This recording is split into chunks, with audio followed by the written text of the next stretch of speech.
Qui pour arrêter cette hémorragie sur les réseaux sociaux? Qui pour faire arrêter ces insultes à n'en point finir, ces attaques entre sympathisants et militants de partis politiques de l'opposition sur les réseaux sociaux? Je pense qu'il n'y a que les leaders qui puissent le faire.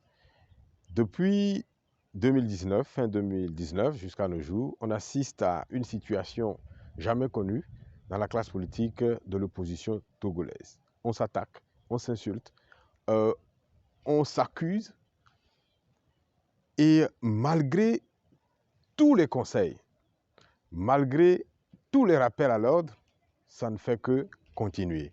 Alors, à qui cela profite-t-il? Ça profite bien sûr au régime en place. Et si les partis politiques se battent, c'est bien pour l'alternance. Et l'alternance, c'est donc pour apporter un changement au pays. Mais dans cette situation de désunion totale, de problèmes à n'en point finir, est-ce que l'opposition peut arriver à atteindre ses objectifs? Je ne le pense pas. Les difficultés au sein de l'opposition togolaise, il y en a toujours eu, c'est normal, puisque les partis politiques sont différents, ils ont des idéologies différentes et donc des objectifs aussi différents.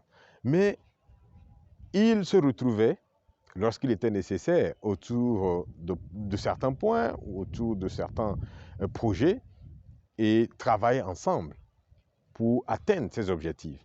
Même si ce n'est toujours pas le cas, et même si ces regroupements dont je parle se disloquaient, ils trouvaient toujours d'autres créneaux pour se retrouver, pour mener d'autres combats.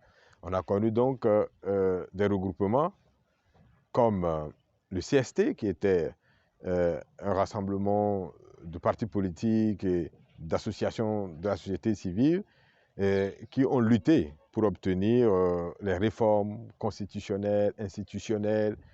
Et il y avait une grande pression pour réclamer la limitation des mandats, le droit de vote de la diaspora et beaucoup d'autres choses. Il y a eu des regroupements politiques comme le CAP 2015, Arc-en-Ciel, FLAC, etc., etc. Si nous remontons dans le temps, en arrière, on se rendra compte qu'il y a eu bien d'autres regroupements qui ont fonctionné et qui ont travaillé, même si ça n'a pas duré dans le temps parce qu'ils n'avaient pas pour vocation de l'être. Mais là, actuellement, c'est une situation indicible. Je disais, depuis 2019, donc fin 2019, avec l'avènement de la DMK, près de 2 ans maintenant, mais les querelles donnent l'impression de ne jamais pouvoir finir. Et ce qui est encore plus grave, c'est qu'il y a certains leaders qui s'y mêlent à travers des réponses en audio, à travers des répliques ou à travers des attaques, des accusations. Alors que, normalement, ce sont ceux-là même qui doivent tout faire pour arrêter cette hémorragie. Parce que les militants, les sympathisants sont incontrôlables. Mais ces leaders, eux, ils se connaissent. Ils se connaissent très bien. Ils ont été, pour la plupart, des camarades de lutte depuis les années 90. Ils ont travaillé ensemble sur plusieurs projets. Mais pourquoi ne peuvent-ils pas se retrouver pour l'intérêt supérieur de la nation? Si tant est que ces partis recherchent le bien du Togo, mais je ne comprends pas pourquoi les leaders de ces partis doivent laisser perdurer cette situation. Pourquoi ne pas rappeler leurs militants à l'ordre?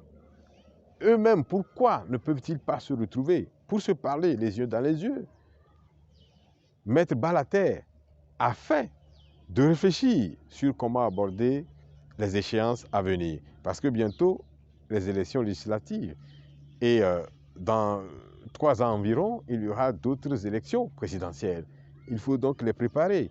Actuellement, il y a comme un découragement total dans les rangs des populations. Mais il faut donc les remobiliser puisque les problèmes continuent d'assaillir les populations. Le panier de la ménagère est toujours vide. Ce n'est pas parce que les Togolais vivent mieux qu'ils ont décidé de ne plus être actifs dans ce que nous appelons la lutte. Non, ils sont simplement découragés. Mais si cette situation perdure, eh bien, cela ne va être que dans l'avantage du parti au pouvoir. Et nous pouvons observer que les barons du parti au pouvoir ne se gênent plus depuis un moment pour venir sur les médias et défendre leurs champions, leurs leaders, défendre leur parti, puisque au sein de l'opposition, le job est déjà fait.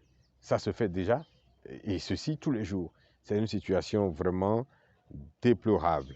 Il faut taire ces dissensions, ces querelles inutiles. Si ce sont des débats sur le plan idéologique, on comprendrait, mais là c'est du désordre absolu.